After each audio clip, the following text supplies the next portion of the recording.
नमस्कार दोस्तों, स्वागत है आपका सक्सेस एग्रीकल्चर इंस्टीट्यूट भोपाल के ऑनलाइन डिजिटल लर्निंग प्लेटफॉर्म यानी यूट्यूब पर।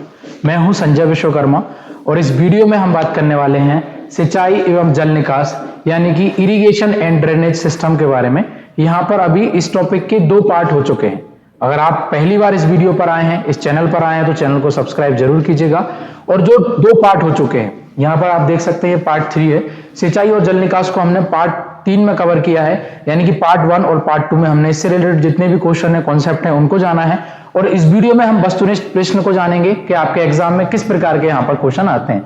2-2 नंबर के 2 प्रश्न यहाँ पर आपको एग्जाम में देखने को मिलते हैं। तो आपके बोर्ड के परीक्षा के हिसाब से ही success agriculture institute free of cost YouTube पे 12th एग्रीकल्चर का सारा सिलेबस, सारा कोर्स लाने वाला है। इसके लिए आपको छोटा सा काम करना है, इस वीडियो की लिंक को सभी दोस्तों के साथ, सभी स्कूल के व्हाट्सएप ग्रुप, फेसबुक, सब पे आपको शेयर करना है।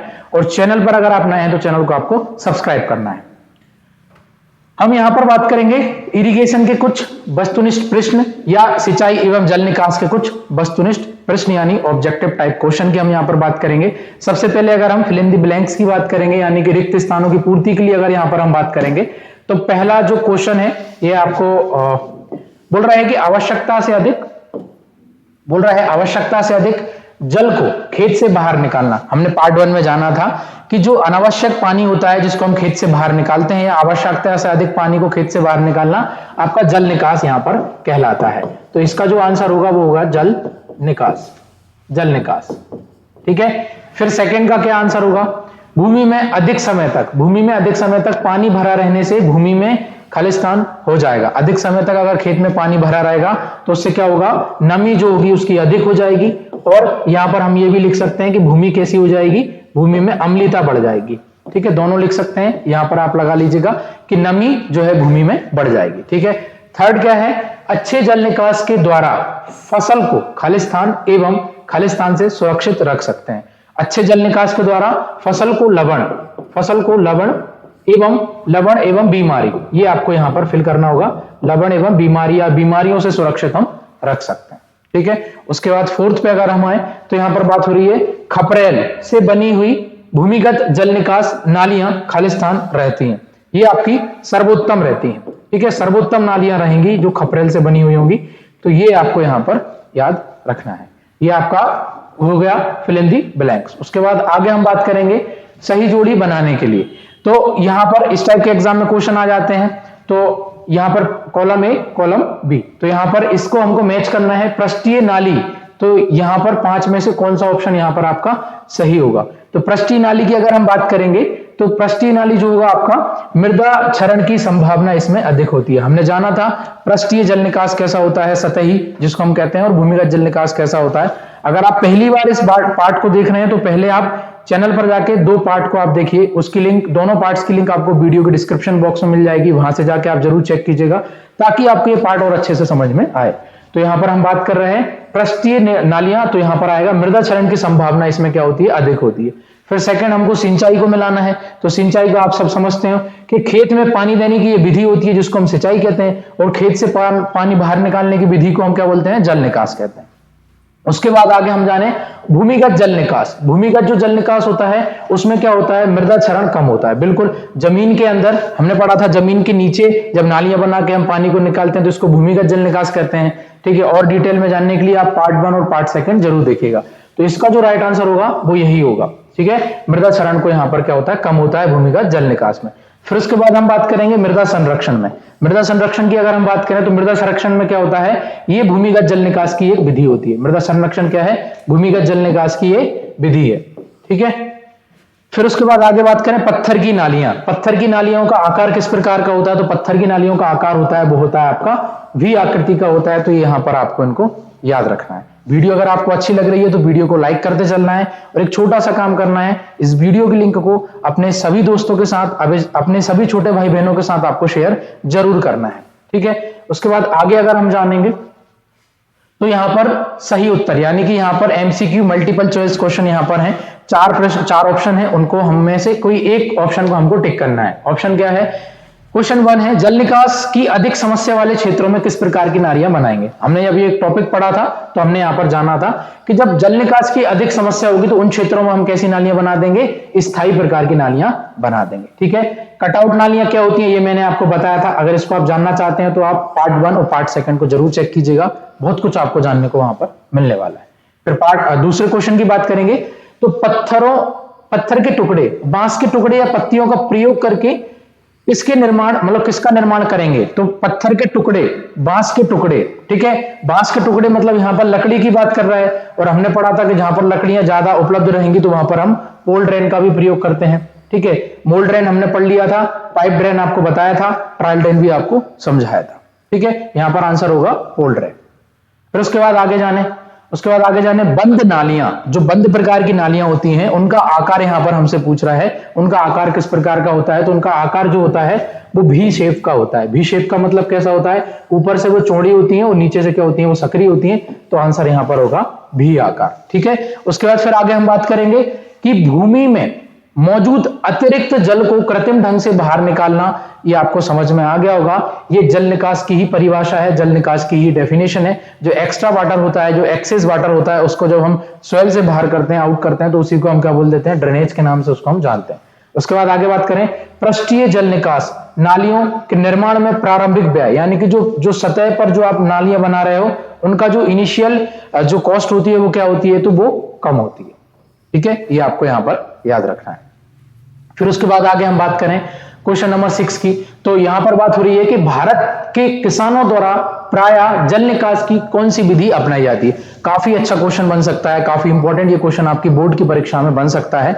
तो यहां पर इसका जो राइट आंसर होगा, यहां पर पूछ रहा है कि भारत के जो किसान है अधिकतर किस प्रकार की नाली का प्रयोग करते हैं जल निकास के लिए, खेत में एक्स्ट्रा पानी को बाहर निकालने के लिए। तो केवल यहां पर आपका आंसर आएगा पृष्ठीय विधि। ठीक है, क्योंकि भूमिगत जो विधि होती है वो थोड़ी महंगी पड़ती है, इसलिए पृष्ठीय जो विधि होती है, सतही विधि जो होती है, उसका प्रयोग ज्यादा करते हैं। उसके बाद फिर आगे जाने क्वेश्चन नंबर 7, समतल विधि, समतल खेत से जल निकास की सर्वोत्तम विधि कौन सी है। मतलब आपका खेत जो है वो समतल है, इसमें आप किस प्रकार की जल निकास की विधि का आप प्रयोग करोगे। तो यहां पर आपका जो राइट आंसर होगा वो होगा आपका पोल ड्रेन। ठीक है, पोल का मतलब होता है पाइप का प्रयोग कर रहे हो। ठीक है, फिर उसके बाद है जल निकास की आवश्यकता अधिक होगी। ये काफी अच्छा क्वेश्चन ये भी बन सकता है। देखिए आपका जो क्वेश्चन नंबर 6 है ये एग्जाम में आने लायक क्वेश्चन है, और क्वेश्चन नंबर 8 है ये भी आपकी बोर्ड की परीक्षा में आने लायक क्वेश्चन है। जल निकास की अधिक आवश्यकता कहां पर होगी, ये जो चिकनी मिट्टी होती है, चिकनी जो मिट्टी होती है यानी कि जो भारी मिट्टी के जो कण होते हैं उनमें जल निकास की अधिक आवश्यकता पड़ेगी। तो ये यहां पर आपका इंपॉर्टेंट क्वेश्चन हो गया और आंसर होगा यहां पर चिकनी मृदा। फिर उसके बाद आगे बात करें मृदा संरक्षण के लिए अपनाना चाहिए। मतलब मृदा संरक्षण मैंने आपको पढ़ाया था, सॉइल कंजर्वेशन, मैंने आपको सॉइल इरोजन बताया था, कंजर्वेशन भी बताया था कि जब मृदा के कटाव से बचाएंगे तो उस विधि को हम मृदा संरक्षण बोल देंगे, सॉइल कंजर्वेशन बोल देंगे।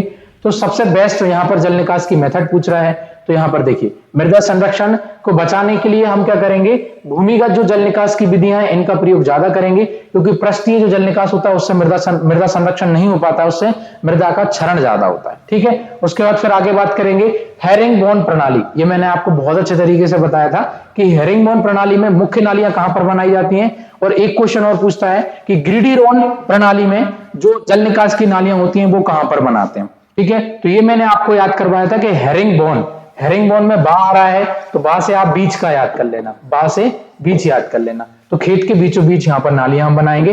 हेरिंगबोन में जो बा है उसका मतलब आप बीच याद कर लो कि बीचों बीच बनाएंगे। और ग्रिडिरोन में ऐसा कुछ है नहीं है, तो ग्रिडिरोन में जो होता है जहां पर निचला हिस्सा होता है वहां पर हम नालियां बनाते हैं। और प्राकृतिक में जिस प्रकार जल का जो बहाव रहता है, खेत का जो ढाल होता है उसके हिसाब से नालियां बनती चली जाती हैं। तो हमने बातों बातों में यहां पर इस टॉपिक को कर लिया है कवर। अब हम आगे जानेंगे एक शब्द या फिर एक वाक्य में उत्तर, ये भी आपके एग्जाम में आते हैं। यहां पर क्या पूछ रहा है, हमारे देश में जल निकास के किस तरीके का प्रयोग सामान्यतः किया जाता है। ये हमने अभी क्वेश्चन जाना था।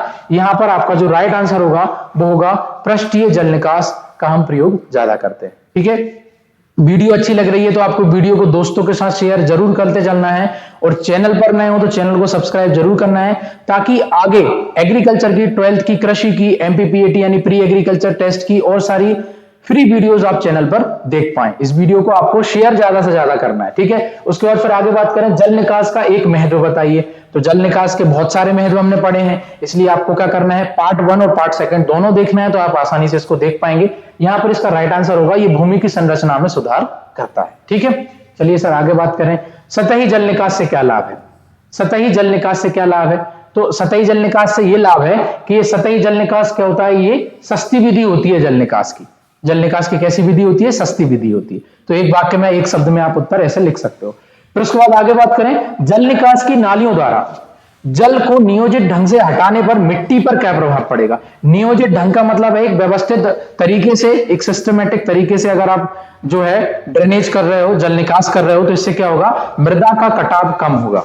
मृदा का कटाव कम होगा। अगर आप नहीं समझ पाए हैं तो इस वीडियो को 10-15 सेकंड पीछे कीजिएगा, दोबारा से देखिएगा, आपको समझ में आ जाएगा। मैं क्या बोल रहा हूं, यहां पर मृदा कटाव कम होगा अगर सिस्टमेटिक तरीके से जल निकास करेंगे तो, ठीक है। उसके बाद आगे बात कर रहे हैं, मिट्टी की भौतिक, रासायनिक एवं जैविक दशाओं में सुधार होने से उपज बढ़ेगी अथवा घटेगी, ठीक है, घटेगी। तो यहां पर जो आपका राइट आंसर होगा वो होगा बढ़ेगी। क्यों, क्योंकि जो सॉइल की फिजिकल बायोलॉजिकल जो कंडीशन है, यानी कि भौतिक और रासायनिक और जैविक, फिजिकल बायोलॉजिकल और केमिकल जो कंडीशन है सॉइल की, उसके कारण क्या होगी, सॉइल की जो कंडीशन बेस्ट होगी तो उससे क्या होगी, उपज में बढ़ावा देखने को मिलेगा, ठीक है।